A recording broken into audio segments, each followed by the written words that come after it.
بسم اللہ الرحمن الرحیم۔ فجر کی نماز کے بعد چھوٹی سی سورت 3 بار پڑھ لیں۔ سورج نکلنے سے پہلے گھر میں دولت کا ڈھیر لگنا شروع ہو جائے گا۔ محترم ناظرین، یہ وظیفہ بہت ہی طاقتور وظیفہ ہے۔ اس وظیفے کو کرنے والا کبھی بھی مایوس نہیں ہوتا۔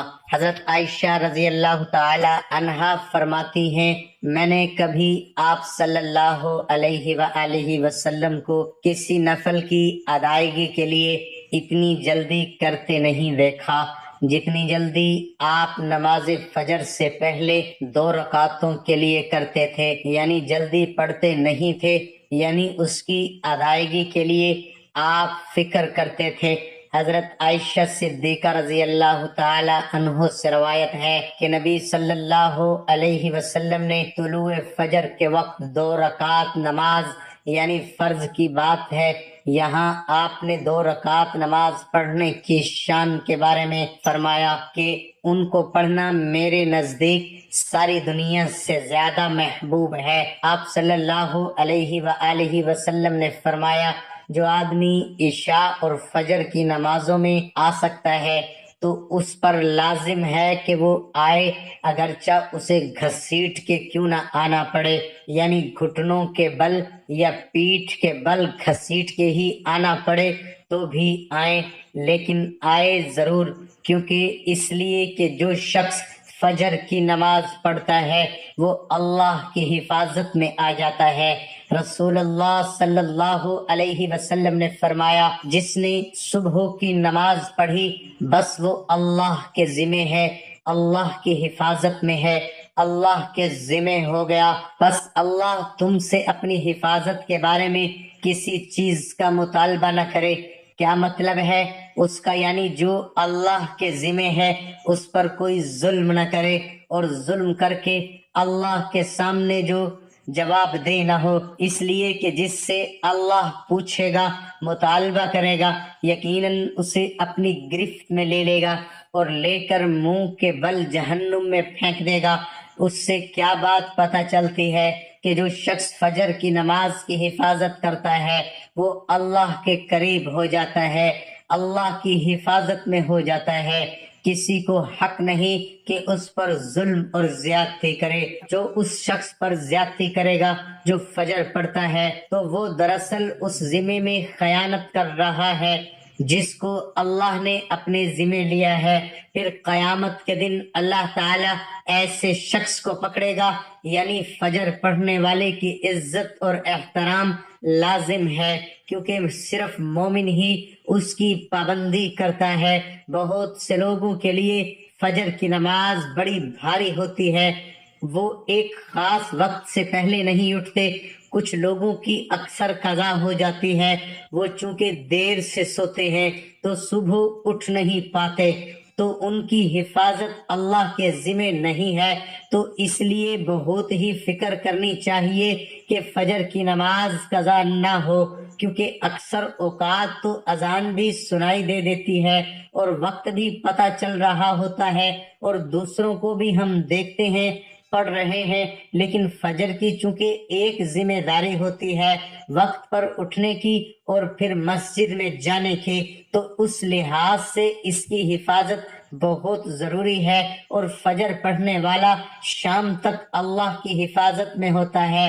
اس میں ایک واقعہ بھی آتا ہے، احادیث کی کتابوں میں کہتے ہیں کہ سالم بن عبداللہ بن عمر ابن عمر کے کیا لگے بیٹے اور حضرت عمر کے پوتے، یہ حجاج کے پاس بیٹھے ہوئے تھے۔ حجاج کے بارے میں سب جانتے ہیں کہ بہت ظلم کرتا تھا، تو حجاج نے ان سے کہا، اٹھو اور فلاں آدمی کی گردن مار دو، تو سالم نے تلوار اٹھا لی کیونکہ اس کا حکم تھا مارنے کا، اور اس آدمی کو پکڑا اور محل کے دروازے کی طرف چل پڑا، تو ان کے والد ابن عمر نے ان کو دیکھ لیا۔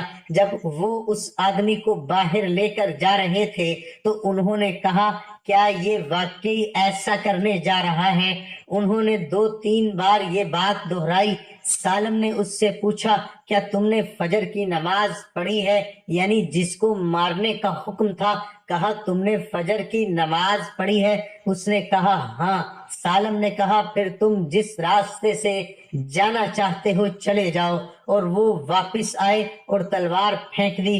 حجاج نے ان سے پوچھا کیا تم نے اس کی گردن اڑا دی؟ انہوں نے جواب دیا نہیں۔ حجاج نے پوچھا کیوں؟ سالم نے جواب دیا میں نے اپنے والد کو یہ کہتے ہوئے سنا ہے کہ رسول اللہ صلی اللہ علیہ وسلم نے فرمایا جس نے فجر کی نماز ادا کی وہ اللہ کی حفاظت میں ہے یہاں تک کہ شام ہو جائے۔ تو ان کے والد نے ان سے کہا کہ سمجھدار رہو، میں نے تمہارا نام اسی لیے سالم رکھا کہ تم سلامت رہو، یعنی اللہ کے ذمے کے اندر خیانت نہ کرو۔ بہرحال اس سے یہ پتہ چلتا ہے کہ انسان سے بڑے بڑے حادثے، بڑی بڑی مصیبتیں ٹل جاتی ہیں جب وہ فجر کی نماز کی حفاظت کرتا ہے۔ اب تو الحمدللہ ہر شخص کے موبائل پر الارم ہوتا ہے اور موبائل ہر شخص کے سرہانے ہوتا ہے، تو کوئی بھی یہ نہیں کہہ سکتا کہ میں صبح نہیں اٹھ پایا۔ ایک نہیں 2-3 الارم لگا لے، 5-5 منٹ کے وقفے پہ رکھ لے اس کو، کیونکہ جو شخص یہ 2 نمازیں پڑھے گا بخاری میں آتا ہے وہ جنت میں داخل ہوگا۔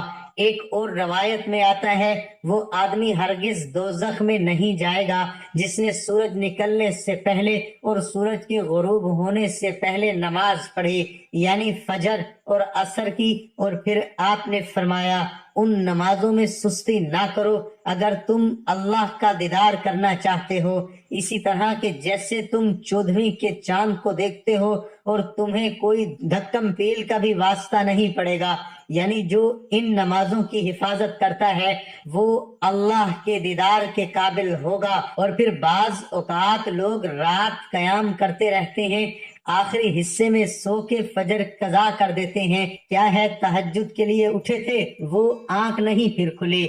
فجر کے لیے تو یہ نہیں ہونا چاہیے۔ عمر رضی اللہ عنہ کہتے ہیں میں صبح کی نماز باجماعت پڑھوں یہ مجھے اس سے زیادہ محبوب ہے کہ میں ساری رات قیام کروں۔ ساری رات کے نوافل سے زیادہ محبوب ہے کہ فجر کی نماز جماعت کے ساتھ۔ ہاں منافق پر فجر کی نماز بھاری ہوتی ہے تو منافقت سے نکلنے کے لیے، نفاق سے نکلنے کے لیے اس نماز کی پابندی ضروری ہے۔ ابی ابن کعب کہتے ہیں ایک روز رسول اللہ صلی اللہ علیہ وسلم نے ہمیں صبح کی نماز پڑھائی، اس کے بعد فرمایا کیا فلاں حاضر ہے؟ لوگوں نے کہا نہیں۔ آپ نے پوچھا کیا فلاں آیا ہے؟ لوگوں نے کہا نہیں۔ آپ نے فرمایا بلا شبہ یہ 2 نمازیں منافقوں پر سب سے بھاری ہیں، سب نمازوں سے زیادہ بھاری، یعنی فجر اور عشاء، اور اگر تمہیں معلوم ہو کہ ان میں کیا کچھ اجر و ثواب ہے تو تم ان میں ضرور آؤ، خواہ گھٹنوں کے بل ہی کیوں نہ آنا پڑے۔ تو اس لیے خود بھی اور اپنے گھر والوں کو بھی، اپنے بچوں کو بھی اس کا پابند کریں۔ تو ناظرین اب چلتے ہیں وظیفے کی طرف۔ نماز فجر کے بعد اول و آخر 3، 7 یا 11 بار درود شریف پڑھیں گے۔ اس کے بعد 3 بار سورہ کوثر کو پڑھیں۔ ایک بار میرے ساتھ مل کر پڑھیں بسم اللہ الرحمن الرحیم، انا اعطیناک الکوثر فصل لربک وانحر ان شانئک هو الابتر۔ سورۃ کوثر پڑھنے کے بعد آپ نے اللہ تعالیٰ سے دعا مانگنی ہے جو آپ کی حاجت ہے۔ اللہ تعالیٰ سے صدق دل سے دعا مانگنی ہے۔